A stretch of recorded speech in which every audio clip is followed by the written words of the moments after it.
have not changed. Oh my Lord. My clothes in days. I want to be home. I want to be free. I want to take care of my people. But listen, I want to be home. I want to be free. I want to take care of my people. A man who has not committed any crime except running against Museveni. Oh, that's a crime. The military and police have taken over my home. They vandalized. Making threats against Bobi Wine, he said, I exonerate my great and venerable father from what I'm going to do to Kabobi.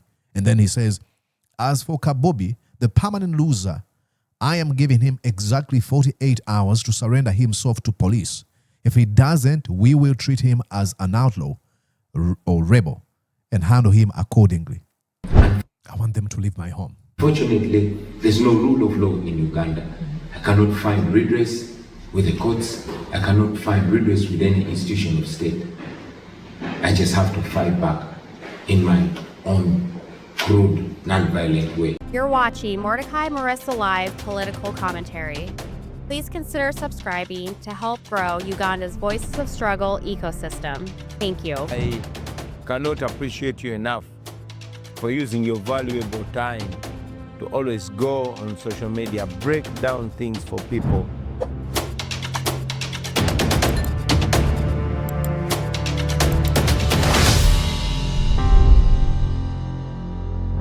The image of our Uganda Police Force has once again been tainted by none other than the son of the president, who happens to be our commander of the Defense Forces of Uganda, Muhoozi Kainerugaba. Listen here. Police on Saturday strongly refuted allegations that Robert Kyagulanyi was under house arrest, clarifying that the new leader was at his home in Magere, but to date, there is still heavy interagency deployment at the same venue. Only come on. They say that, oh, he's not under arrest, but we've deployed interagency soldiers or security operatives at your home, but you're not under house arrest. What? Neighbors are allowed to pass by Kyagulanyi's fence to access their homes. The Kyagulanyi Center is at his home in Magere in Wakiso district. If we were to arrest him as security agencies or police in particular, we would make it known and the reasons for his arrest. Well, they would make it known and the reasons for his arrest. Ladies and gentlemen, Muhoozi Kainerugaba, like I said, he continues to show you that our police is not only incompetent, but it can be humiliated. Muhoozi Kainerugaba yesterday tweeted, and this on his X platform, and this is what he said. Making threats against Bobi Wine, he said, I exonerate my great and venerable father from what I'm going to do to Kabobi. And then he says, as for Kabobi, the permanent loser, I am giving him exactly 48 hours to surrender himself to police. If he doesn't, we will treat him as an outlaw or rebel and handle him accordingly. So, he doesn't really care about the institution. He's telling Bobi Wine to surrender himself to the authority, surrender without any charge. This is the DNA of the rebels from the NRA. They believe that they have a right to violate your rights, that they can do whatever they want. They can order you to do whatever they want you to do, and you're not supposed to question them. Who does this? And to tell you the extent upon which this gentleman has disrespected an entire institution, no man whatsoever will come out and be like, no. When Muhoozi speaks, they are all quiet. Bobi Wine, surrender yourself. He said these words, again, it's so sad. He said these words shortly after claiming that Bobi Wine was actually, he knew where he was. When Bobi Wine tweeted recently in his first public address video he posted on his X platform and Facebook. He said, is the safe place your latrine, Kabobi? Because no one was looking for you. So if Muhoozi's claim is no one is looking for Bobi Wine, then why would Bobi Wine surrender himself to the authority? See, at this point, I cannot engage in any conversation with folks who defend Museveni and Muhoozi combined, because 99% of them are doing it for money, for wealth, and proximity to power. There's no sane, conscious, reasonable human being would defend this. It is unbelievable. But let's go back to the NTV story and listen to what they say here. Mm-hmm. According to David Louis Rubongoya, the Secretary General of the National Unity Platform, Kyagulanyi's family indicated that they had run short of food, prompting Rubongoya to respond immediately. These are food supplies, as you can see. These are the things which our president's wife had said she needed to be able to use at home. As you know, for 5 days now, they're under house arrest. She's not allowed to leave. She's not allowed to do anything.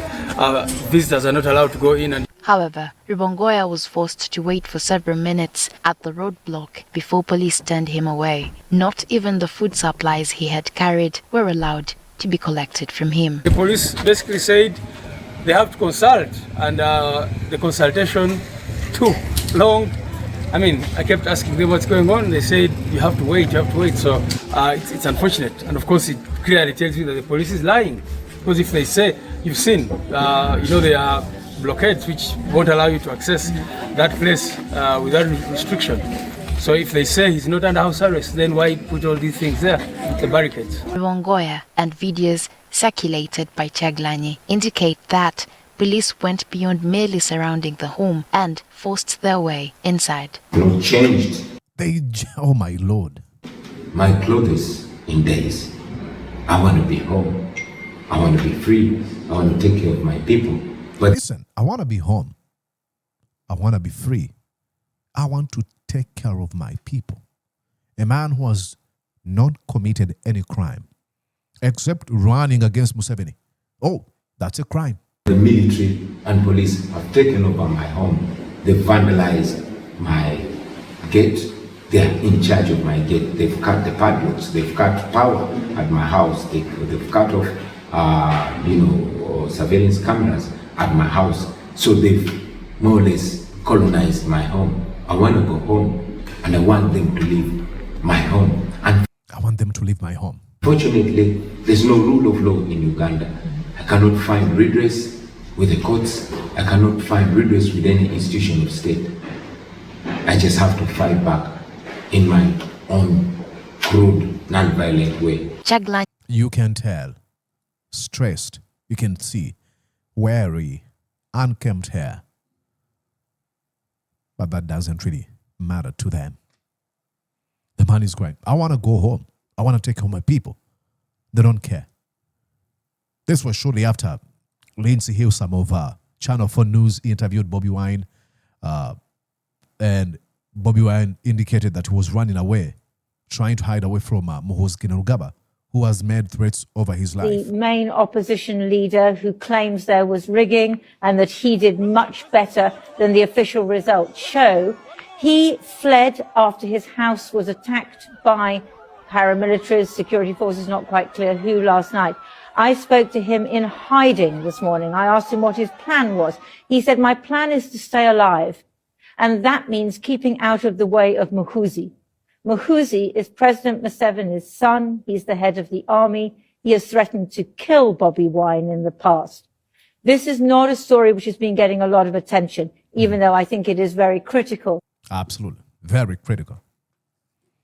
It is really sad that the reputation of you can name any institution. I mean, this is not an exception to the Uganda Police Force, but the Uganda Parliament. I remember in the days of Rebecca Litwala Kadag, when Museveni commanded his jack-booted thugs under the Special Force Command to go and beat up members of parliament, especially those that were opposed to the amendment of the Constitution to remove the 75 age limit cap. Many are still wounded as a result of that unfortunate incident. The Speaker of Parliament, then Rebecca Litwala-Kadaga, didn't say a word. She actually went on and bragged about the same when she was hosted on a TV show. Says, I'm the one who gave Museveni an opportunity to run for life, only for her to be embarrassed in the recently concluded NRM primaries, where Museveni betrayed her in favor of her political opponent in the party primaries. It is sad. It is really, really sad. Then you have the Chief Justice. The death of institutions marks the end, the death of a country. We are in a crisis, complete turmoil.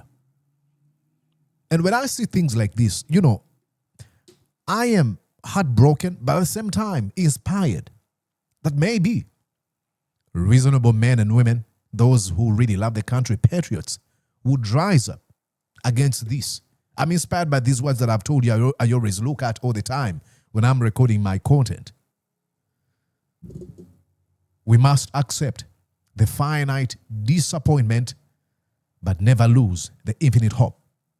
I'm disappointed that we have a man at the head of our security institutions who behaves like that, but I'm inspired that maybe that hope inspires me that maybe somebody will have an epiphany and change the course of history by defying one, stupid orders, but two, find ways of how we can get rid of these people. How many times are we supposed to embarrass our own institutions? His video further explained why he is not at his residence, despite police insisting that he is not under house arrest and has not been blocked from moving freely. I saw the police spokesperson saying I'm in my house, but the same police person said that the 10 people that were shot and killed in the house of my deputy president were actually attacking the police station. Indeed, they were inside the house. So much goes on, and the shamelessness of the Ugandan regime now is bottomless. They'll do something glaringly and they lie about it. My reason for not being home is to be able to speak to the world. If I was in my house. Kyagulanyi continues to reject presidential election results declared by the Electoral Commission, in which incumbent Yoweri Kaguta Museveni was announced the winner. He claims that fraud was evident even at the incumbent's own polling station. Even where General Museveni voted from, the polling station where he voted from, and apparently got 100% of the vote. Apparently all people turned up to vote. Now on that particular polling station, there were 577 registered voters. Apparently they all voted, and they voted for him. They all turned up. But when they were counting ballots in the box, they turned out to be 589, not 577, but they were 589. That means where he voted from, they were ballot stuffing, and they were not smart enough. They stuffed in more ballots than the registered voters on that particular polling station. So if he could rig on the polling station where he voted from, you can imagine elsewhere. He says, this is one of the reasons as to why they're afraid of him to be out there. One, he's in an undisclosed place. They cannot control what he says. They're afraid. So the reasons why they want him to surrender himself to the authority is so now that they could contain him, suppress him, where he's not able to speak, where he's not able, we don't hear a thing. Now, they are worried, there's panic of some imminent danger. Is it coming? They're confused on what to do. Isn't it funny that you have folks who win an election, but you never see celebrations? Like Museveni is angry. And the rest of other folks who claim to have won are all angry when they're giving their speeches. You don't see smiles on their faces. You're like, hey, man, this is a moment to be happy. Like of recent, I saw Museveni was shortly after his fake victory. He said, I mentioned this, but people don't listen to my speeches. They think I'm just talking. Oh, you're just finding out. I wonder why people don't listen to your speeches. Why? If people don't listen to your speeches, then do they have even time to vote for you? If they won't listen to your speech for 45 minutes or 1 hour, so they want you to lead them, they cannot. Jeez. Okay, let's finish this. The irregularities began when the internet was switched off, polling agents arrested, and party leaders abducted. On the eve of the elections, besides arresting our agents across the country, 2 of my deputy presidents were abducted. Up to now, we don't know where they are.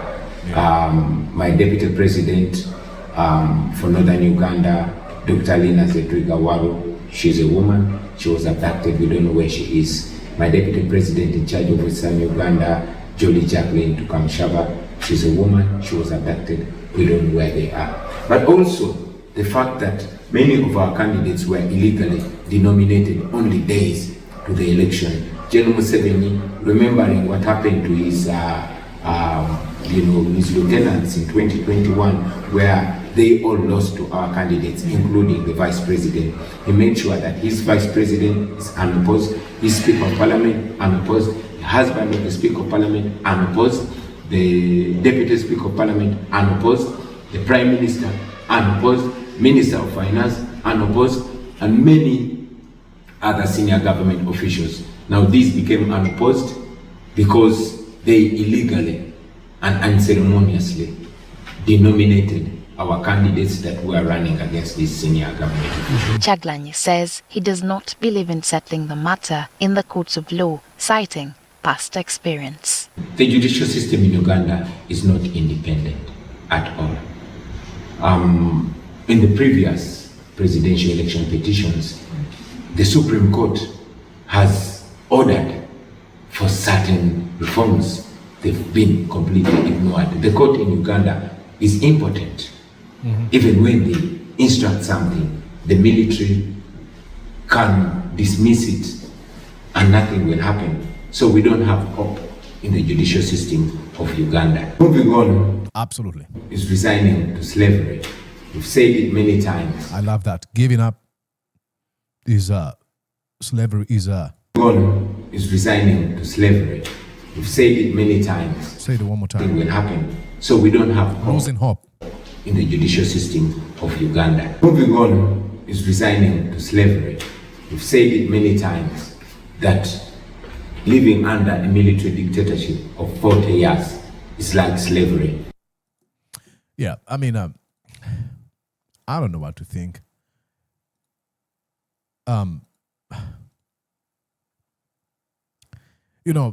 For the past few days, I've been reading Lamentations of Jeremiah, and then I read Proverbs, and I love Lamentations because, like it says, Jeremiah is referred to as a crying prophet, and I was pretty much crying inside, wondering when is God gonna come to our rescue. I don't know what to think. You look at wrong things being normalized. People boasting about lawlessness and impunity. They call you weak. And look, I have here a copy of Nicole Machiavelli's The Prince. I have a copy here. And I understand the perverted shrewdness of the Museveni way of playing politics. But really, that doesn't take away the weight when it is done to you, just like death. We all know we're going to die, you're going to lose somebody.